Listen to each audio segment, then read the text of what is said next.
Hey guys, welcome back to my channel, or welcome if you're new. I just did a video. I changed the differential fluid and the transmission fluid on the truck. In this video, I'm not going to be doing anything because I've already done it. I'm just going to kind of quickly explain a couple of things. And also, as you saw in the title about the electrical switch and the idler, pulley, and belt, I'm going to go ahead and change the stud. I did not realize how easy it was to change a broken stud. I thought it was some kind of big deal. I thought you had to disassemble a whole lot of stuff. I'll just go ahead and show you that first, so I'll kind of explain what I did. I just literally took the tire off, took the wheel off of the car. Well, I jacked it up, obviously. Took the wheel and tire off, and then there's a little hole. And that hole, I guess they planned for that to happen and made it easy for you. I literally I think I got like a 4-pound sledgehammer. I tapped it a couple times. I didn't hit it hard at all. Tapped it a couple times, the stud popped out, and I got my new stud, but the problem is the new stud, I don't know where I put it. I'll find it because I have to. Here it is over here. I got my new stud, and you can kind of see how it's kind of shiny. It was black. This head was too big to go into that hole that was already on the truck. The head of this stud was supposed to be the same fit for this truck and all this type of stuff, but it was enough to where I just got a hand grind, like a hand angle grinder, and just literally twisted the bolt a couple times on it. It wasn't much bigger, but it was big enough to not fit. What I ended up doing was getting a magnet and run it through and I'll show you this. Run the magnet through the hole of the, I guess you call it the rotor, I don't know. It's whatever holds the wheel to the truck.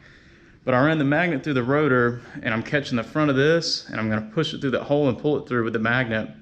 And then I have a tool that's made to uniformly press this in with the lug nut, I guess. But anyways, sorry for the improper terms. Not a mechanic, I just like to work on stuff a lot. I'll show you all the things I've done right quick. Let's go.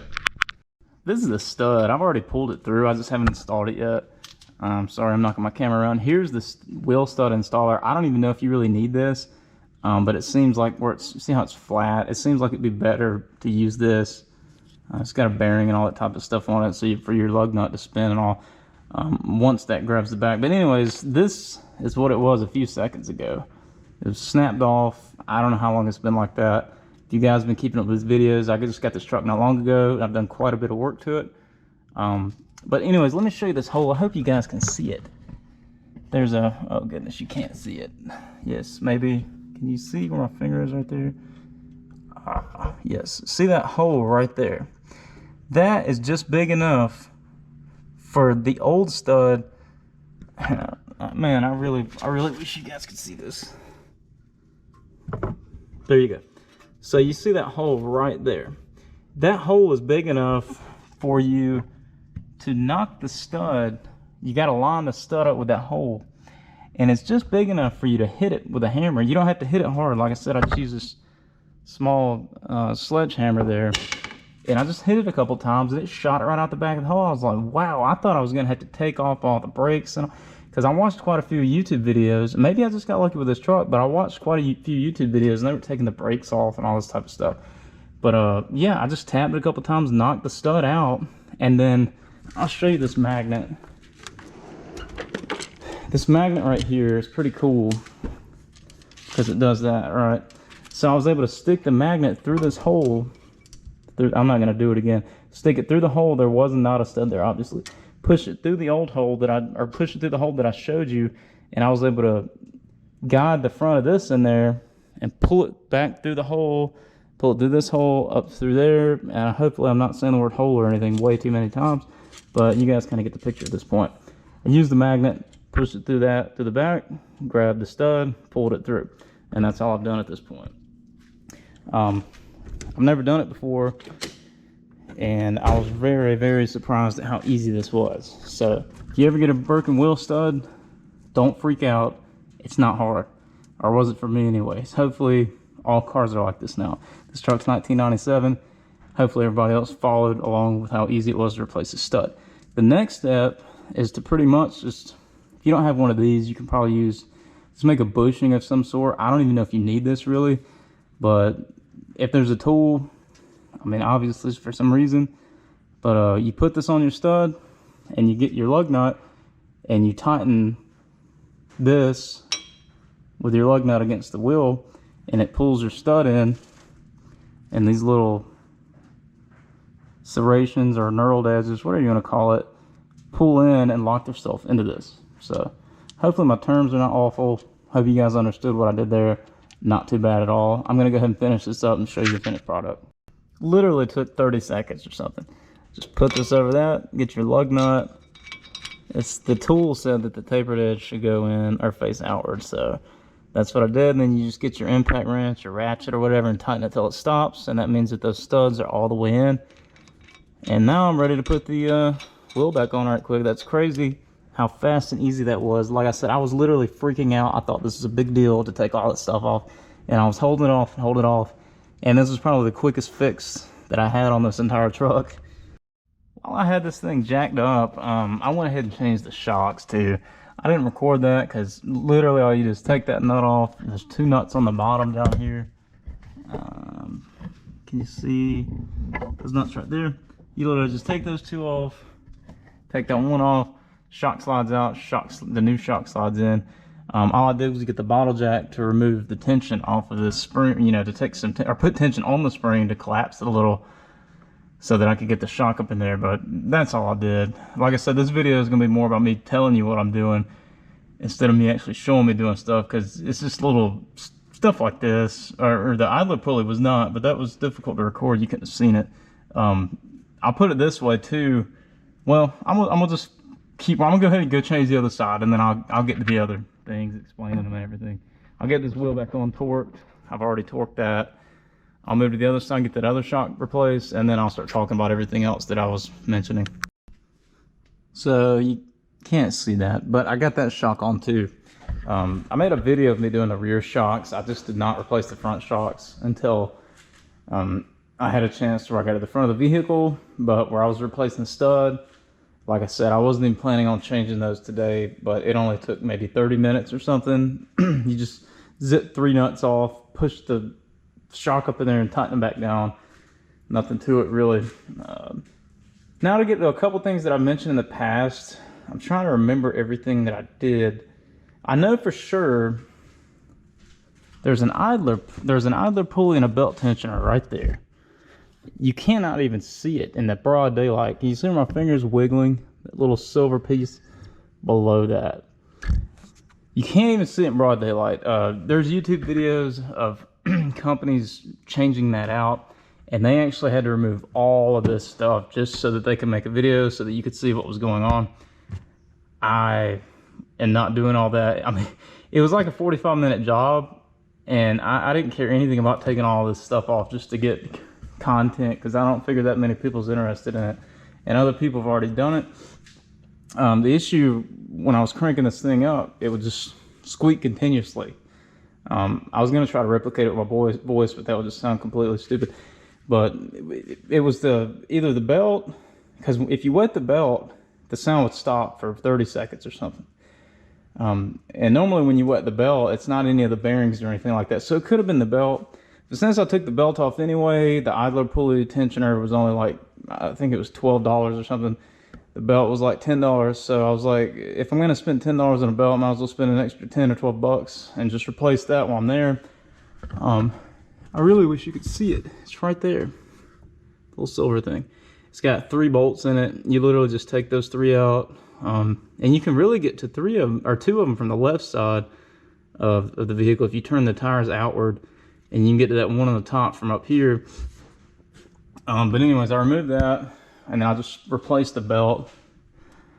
To do that, I ended up getting a pull bar and I'm not crawling under the truck to show you that, because if you get into it enough, you'll understand what I'm telling you.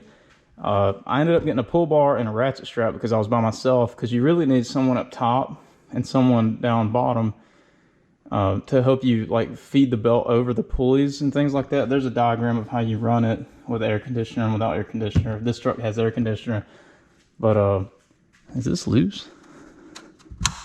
No, it's not. It just looked like it was.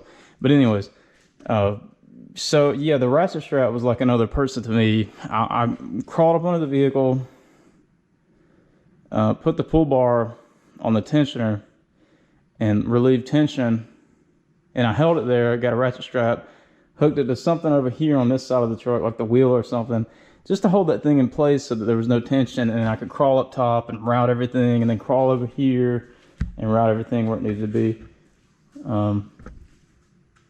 I did that, and I know there was another thing. Oh yeah, I kind of went over these in another video, and you can't really see those either. You see those little blue, brandy looking thing, the little blue and black bolt? Those were completely just bouncing around. And you can go back and pause it and look at what that looked like with the bushing on. But this is what it looked like before. And when I was driving down the road, every time I'd hit a bump, you know, a small bump or something, I'd hear every single time. And I was like, what the heck is that sound? So I crawled up under the truck and I saw that the entire, what is that called? Like a stabilizer bar, I believe. I can't remember. But you could grab it and literally turn the thing. And it was because those were completely shot. Like I said, I'll go back under there and show you right quick. Those blue bushings. See, there's 2 on the top. And there's 2 on the bottom too, but you can only see the one. That's what holds, there's 1 on each side. That's what holds everything together, right? And those things are completely wore out. And every time I hit a bump, I guess the stabilizer bar was doing this or something. And it was making some funny sounds. Another thing I did that I didn't record, it's just stuff like those bolts. They took me like 5 minutes or something. I mean, they didn't take enough time for me to even justify making a video because I could just tell you about it. And you guys can figure out if you had this problem of just taking a bolt off and putting it back on, just like those shocks, the front shocks. Anyways, I recorded me doing the rear shocks when I did the leaf springs. See this nice new switch with this cracked up destroyed dash. And the headlights weren't working. No lights were working actually. The interior lights were not working. Headlights, brake lights. Well, the brake lights were working, but the running lights weren't. And the first thing you always check for something like that is, you know, is it getting power to the switch? And if so, is the switch sending power to the lights? And then, so I popped this off to check and see if it was getting voltage, and it was. But when I popped this off, oh my gosh, it was awful. I don't know. Apparently this is a common problem, but the back of that switch was completely like corroded and rotted and everything. And when I saw that, I was like, well, that's definitely the issue. And to prove that, I just looked up a wiring diagram online of how to jump the switch out, you know, just jump the wires out or whatever. And I just jumped it out, all the lights came on, so I said, hey, I need a new switch. So that's not an OEM switch. The OEM switch is very expensive. I think it was like 75 bucks or something. I can't remember. But I ordered that one off eBay. It's like a Chinese switch. Might have been like, I think it was like 15 or 18 bucks or something. It's some kind of overstock deal. If you ever need car parts, get overstock stuff if you can, because it's a lot cheaper. That's how I got the shock. I think the shocks for this truck, I talked about this in another video, but the shocks for this truck were like $8 or $10 a piece because it's some kind of overstock. And I'm thinking they were normally like $40 a piece or something at one time. So I can't think of anything else that I did that I didn't record. I did have to bend, I had to bend the bumper back because let me show you why I had to bend the bumper back before. So I got this, you see this black thing right here? It's like a hitch extender. And I got it so I could slide, you see that John boat over there? I made that John boat. If anybody wants to see a video on that, let me know. I just got that, and then I made the rod holders and all that type of stuff. And the fish finder holder and everything. I'll make a video on that separate if anybody's interested. If so, comment. But I'm using that hitch extender on this truck. So I can put that boat in the back of the truck and then have, you know, so the bed will be long enough, right? So when I put that thing on, the hitch extender, like, let's say this is the truck, it's straight.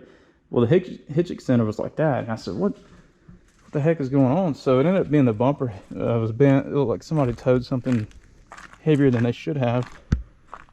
And I actually took this off my truck. I put a flatbed on it a long time ago, and I took this hitch off my truck when I did so, and I just bolted this on there. I'm gonna take this off if I ever sell this truck so I can keep it, but I just cut it off right there and right there, drilled some holes and bolted it up. That's where the hitch extender goes. This is not like a receiver hitch or anything. It's just for the hitch extender. Not putting any kind of weight on this because this hook connects to the bumper. And this bumper's only rated for 500 pounds or 5,000 towing, or 500 tongue and 5,000 towing. So it's just for the hitch extender, and I don't put 500 pounds on it. But like I said, anyways, when I stuck the hitch extender in that, it was down like that. So I just got a jack and kept jacking until it was ever extended enough to when I let off it was level. And I checked the bolts and everything. Everything looked structurally sound. There were no broken welds or none of that. Sorry, I'm doing a lot of talking in this one. Like I said, I'm just kind of explaining, because I had a couple of people asking about some of the things I mentioned in previous videos that I didn't record, so I was just kind of going over what I did. I think that's everything. The next video is going to be me cleaning the inside of it and cleaning the outside of it and everything, which I've already done. I just recorded it and I have to post a video on that. And I don't think there's much else I can do to this truck other than either decide to keep it or sell it. What do you guys think I should do? You think I should keep it or sell it and get something else and fix it? Because I actually enjoy working on cars and fixing it. I know I did a lot of talking in that one. I know I'm all sweaty and nasty. I've been working on stuff all day, and it's like 100 degrees or something today too. So, but I hope you guys got something out of that, like all my other videos. I hope I'm inspiring you to do something or learn something new. I appreciate you guys checking out my video. Like, subscribe, comment. I'll see you in the next one.